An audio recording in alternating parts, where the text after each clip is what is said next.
On continue de découvrir aujourd'hui de nouveaux bouquinistes, une nouvelle librairie, une librairie qui existe depuis un petit bout de temps déjà, la librairie Violet. J'ai d'ailleurs à mes côtés Alain et Nathalie Violet. Bonjour. Bonjour. Merci d'être avec nous aujourd'hui.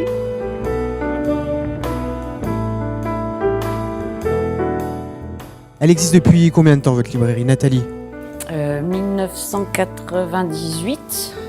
Alors comment cette histoire a commencé ? Vous pouvez nous en parler, Alain, peut-être ?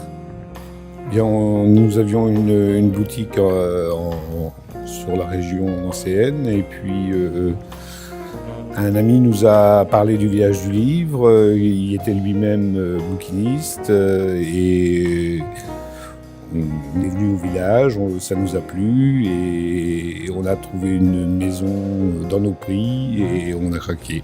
Ouais, vous étiez emballé par le projet. Voilà. Et à Nancy, c'était déjà dans le domaine du bouquin, des livres ? Oui, tout ce qui était livre, mais un petit peu comme aujourd'hui, c'est-à-dire pas que le livre, aussi le document, le papier ancien, donc des affiches publicitaires, comme vous avez pu le voir, Oui. des photographies anciennes, des catalogues publicitaires anciens. En fait, tout ce qui, on va dire le livre et ce qui peut servir à faire des livres pour des gens qui écrivent aussi. D'accord. Et donc, moi, j'ai eu l'occasion de venir chez vous. C'est vrai que vous avez quand même des pièces très rares pour les amoureux, des objets rares, des objets de collection. On trouve quand même vraiment beaucoup de choses chez vous. Et il n'y a pas que des livres, Nathalie, c'est ça ?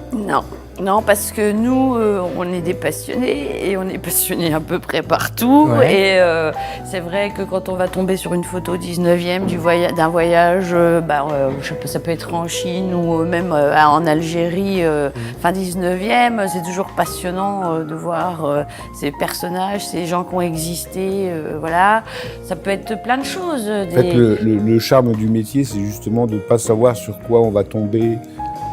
Qu'est-ce qu'on va acheter demain ou qu'est-ce qu'on va acheter la semaine prochaine, on ne sait pas. Ça peut être, oui c'est ça, ça peut être un fond d'imprimerie, un fond de photographe, quelque chose qui a marqué, on va dire, on s'intéresse beaucoup aussi à la petite histoire, c'est-à-dire ce qui n'est pas écrit dans les livres d'histoire, ce qui n'est pas parfois encore écrit dans les livres, Oui. mais qui peut servir de base justement à avancer et écrire de nouveaux livres et connaître des sujets qui ne sont pas encore connus. C'est pas péjoratif, mais vous vous considérez comme chineur également ou pas ?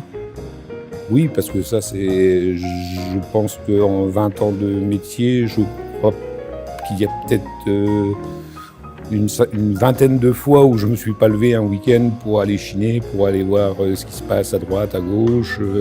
On n'hésite pas également à aller lors de successions ou lorsque les gens nous appellent. On n'hésite pas à faire des kilomètres pour se rendre compte sur place parce que effectivement, il n'y a qu'en voyant sur place qu'on peut dire si ça nous intéresse ou pas. Oui. Et on n'hésite pas à se déplacer relativement loin. Et donc à Fontenoy, parce que c'est vrai qu'on évolue tellement vite, on est sur le numérique aujourd'hui, est-ce que ça a encore une possibilité d'évolution encore avec Fontenoy ? Vous pensez qu'il y a encore possibilité justement d'évoluer Oui, et puis je pense aussi quand même qu'il y a un retour, c'est-à-dire qu'il y a eu le numérique pendant 10 ans, tout le monde était Internet. C'était la découverte. Je pense que les gens se lassent quand même un peu de ça, mais on voit quand même lors des grandes manifestations que les gens prennent le temps, toujours là, se disent ce jour-là on y va et on va se faire plaisir et on souffle 5 minutes et on va chiner dans les boutiques. Sur Internet, quelqu'un qui recherche tout sur le cirque, il va mettre en mots-clés cirque et il sera alerté dès qu'il y aura quelque chose sur le cirque. Il va venir au village du livre, il va rechercher quelque chose sur le cirque et il va repartir avec quelque chose qui n'a rien à voir. Oui.